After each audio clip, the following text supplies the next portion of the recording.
Hey, it's Jordan with TYT and TYT Politics. I am here in the Steelworkers Union, the main room, where I'm sure there's been plenty of boisterous activity and debates over the years. And I'm here with the president of the local chapter of the AFL-CIO, the Lorain chapter. And wanted to start, we were talking about Lorain earlier. You used to live here. What are some of the changes you've seen here over the years? Over the years, it's just drastically decreased until what you see now. It just incrementally has been eaten away economically because of the job loss and the exodus of people leaving. It's gotten to a point where it is now, and it's rough to look at. I mean, because people can remember what it used to be and what it is now, and it's quite a difference. Are the main jobs that were cut in the steel industry, or were there other industries hit hard? No, it was hit hard across the board. We used to have auto here, naturally steel. We had shipyards long ago, gypsums. Across the board, we had a lot of industry here, and incrementally it left. Jobs went overseas, and the city declined. Right along with it, with the job loss. It goes hand in hand, manufacturing and the city, and affects their tax base, and as they get less money, then they lay off people. It affects our firefighters, it affects our police, our city workers, crews. It affects everyone, and across the board. So it just all the tradesmen in town, and right across the board, everybody suffers. While this was happening, obviously union jobs were hit hard, and that's across the country. Kind of talk about, as I think you said you were a union member for how long? 42 years. 42 years, wow. So talk about kind of what the union used to be like when times were better, and when you started seeing kind of local and national lawmakers kind of, for lack of a better word, attacking you guys. 42 years ago, the union movement was strong. It's strong now. We're still fighting, and we're fighting the same fights that we fought 70 years ago. They come up with SB 5. We've defeated that. They come back. Right to work comes back. Just explain to people not from Ohio what SB 5 was. SB 5 was an attack against the public employees, stripping their bargaining rights. So it was basically Kasich replicating Walker. Correct. And so basically you said compared to 7 years ago, that's when you started seeing the worst of it happening here? Oh, no, it started about, I'd say 15 years ago. And you could tell that as businesses left, less jobs, less city services, and so on it went. But the union movement itself, we've always, like I said, we've been fighting these same fights for the last 70 years, and they just come back in a different format, and it's tough, especially when they blame they always say that union membership is decreasing, but it's decreased because they've shipped the jobs overseas, and they basically shipped manufacturing jobs overseas, which were all unionized. The mom and pop store down the street isn't unionized, and I don't expect them to be, but that's where our union membership went. And it seems that I was saying earlier, unions were stronger kind of in the heyday of America, the 50s, the 60s, and then you started seeing conservative ideology. Ronald Reagan with the airport strikers, he tried to cut collective bargaining. In the 90s, we saw NAFTA, these things. So it seems like it's kind of been on both ends, the looking at unions as a strength and trying to keep unions strong because the economy is stronger. That kind of went by the wayside when globalization started. Correct. Absolutely. They call it free trade, but it's not. It is free trade, but it's not fair trade. Especially, I'll speak specifically to the steel. I mean, they overproduce. I mean, all the steel is subsidized. They bring it over here and they dump it, and nobody says anything.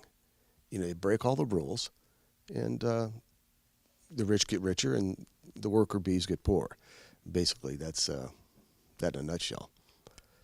So it might sound like a simplistic thing, but do you think it's essentially at the root of all this is just corporate greed? That statistics show that, I mean, about 90% of the wealth is at the 1% or 10% at the top. It's and it's. I think the people that help create the wealth should be able to keep some of it, but that's not the case. Not in America today. It's not, and yeah. And I don't know, I obviously wasn't here, but from people I know older, they kind of talked about the 50s and 60s as a time where it was more of a we're in this together or community. People knew each other around the neighborhood, and even your boss or your CEO, cared about whether you existed or not. Well, where do you see the change? Because it seems like it's a movie, but I think Gordon Gekko's, greed is good actually was put into practice, whether it's corporations or government.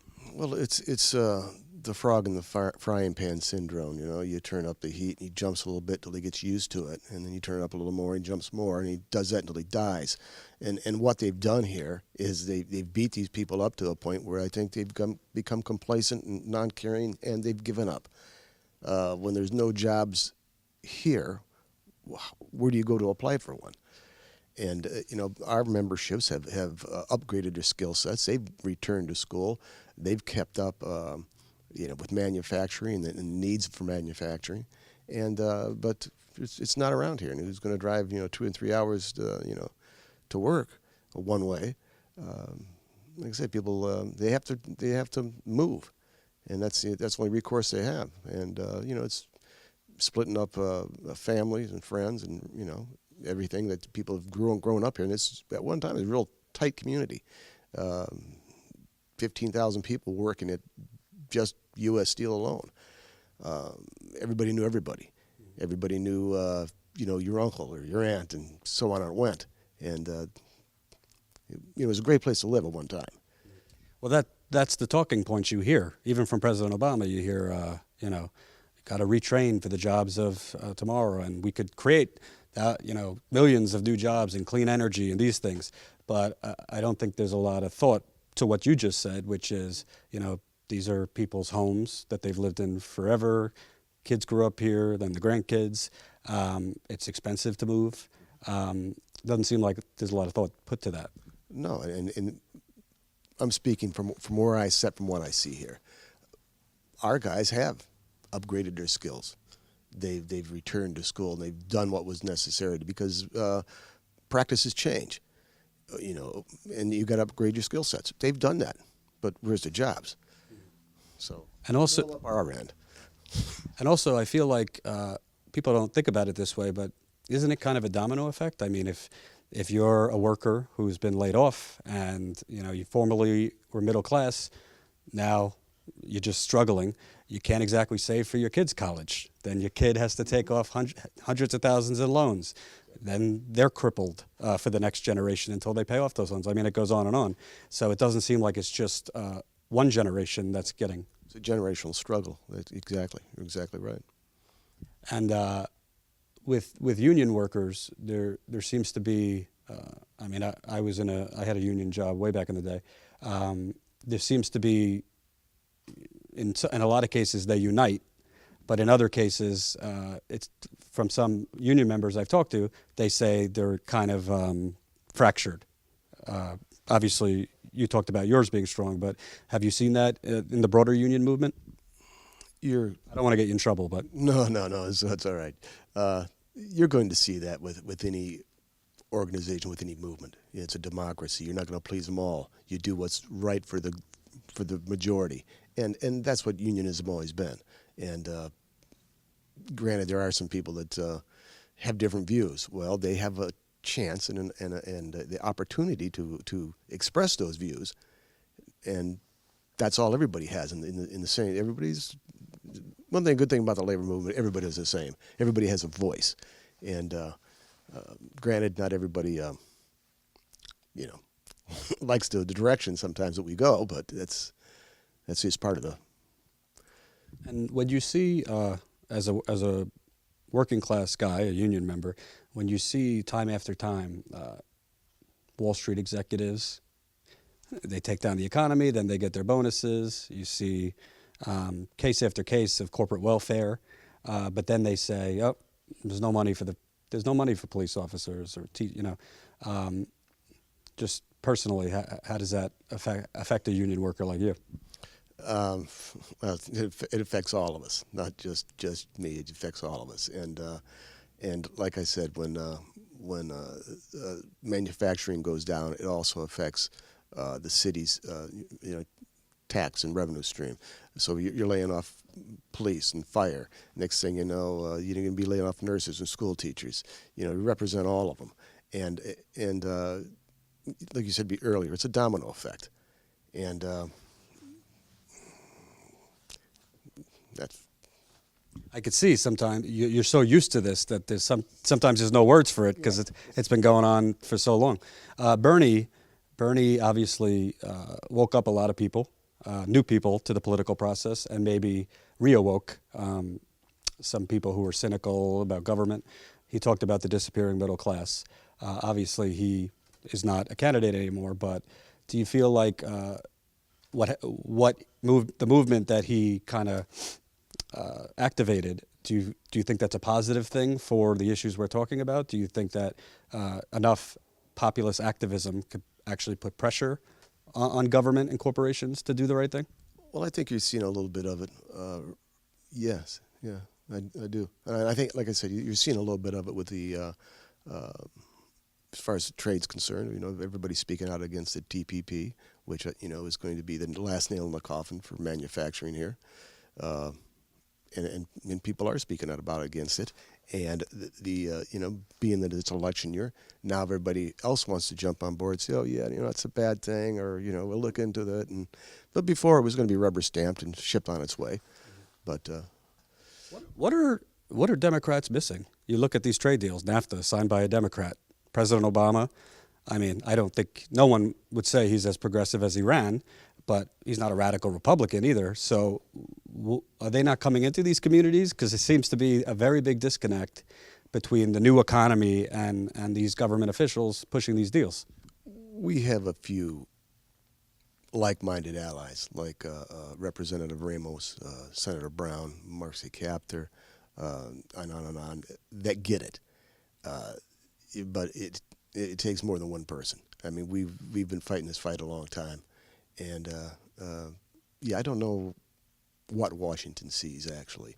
I think Washington's our enemy, both sides. I don't care if you're Republican or Democrat. I mean, the same thing continues. It just goes on and nothing changes. But, we do work with some, like-minded, labor-friendly candidates, and then that's the avenue we take. But as far as Washington, it's tough. I think also, I mean, you see pretty much if people are beaten down and beaten down and beaten down, they might be more open to a message from someone like Donald Trump, who, I mean, it would take many interviews to really describe him. So, but what you're seeing, I think it's exactly what you're seeing. People are beaten down, and they don't like the status quo. They don't like the professional politicians. They hear certain taglines that they can relate to, and they jump on board, and they say, well, this is great. And I don't know. That's how Hitler started. It's true. I've heard a lot of things from rallies of his that strike similar. Last question. Do you feel like essentially Republicans, I believe, tried to knock unions down because unions were one of the biggest contributors to Democratic politicians. Now with the advent of super PACs and this and that, they've done a number on unions, if we're being honest. So the strength of the unions, I know you say you're still fighting, but non-union members, viewers, who a lot of our viewers were for Bernie Sanders and believe in these progressive ideals. How do people take the current mood, which is we're mad as hell and we're not going to take it anymore, and make that into action to essentially start having these people represent us? I know you don't have the roadmap in front of you, but what are some things you would suggest? Well, our job here is to put the right candidate in the right seat. And, it's a grassroots thing on up, bottom up. And, that we hope for the best, and plan for the worst. But that's what we've done, and that's what we're doing now. Just trying to get, like I said, like-minded candidates that believe in labor and get the labor movement and understand it. And organized labor is not everyone's enemy, like the Republicans, are beating the drum about. When our raises go up, everybody else's goes up. It's the enemy of their donors. Yes. And that again, that's why the right to work. I mean, it's the same thing. I mean, we have we donate to all candidates, but yes, it has been predominantly Democrats because they believe in our philosophies and ideas on a greater scale than others. So, granted, yes, I think a lot of our contributions go heavily to Democrats, and that's why the right to work, they want to abolish that and let everybody free ride. So there's no dues coming in, and but everybody has a say where these monies go, and you can sign off and say I don't want my money to go there. So there's really not even a need for this legislation, but yet it'll come back, and once it's defeated, it'll come back in another form again. So it's just an ongoing fight, and that's what we do. And one more, it seems like I'm kind of drawing parallels because you hear a lot about the lesser of two evils now in this current general election. But it seems like for unions, it's also kind of a choice all the time between the lesser of two evils. Republicans are worse. But frankly, I mean, I'm just pointing out Hillary Clinton because she's running. Going back to Arkansas, I mean, and her time as First Lady, they weren't friendly to the teachers' unions. They were not NAFTA. I could go on. So it's not like Democrats, although they're better, it's a small crowd that champion you guys. And as I said earlier, I mean, it doesn't matter if you're D or an R. I haven't seen much good on our side. Doesn't matter who's in office. Washington hasn't done much, and you hear a lot of talk about it now because it's election year. So you're going to hear it to talk, but let's see what happens after that. Thanks so much for your time. I appreciate it.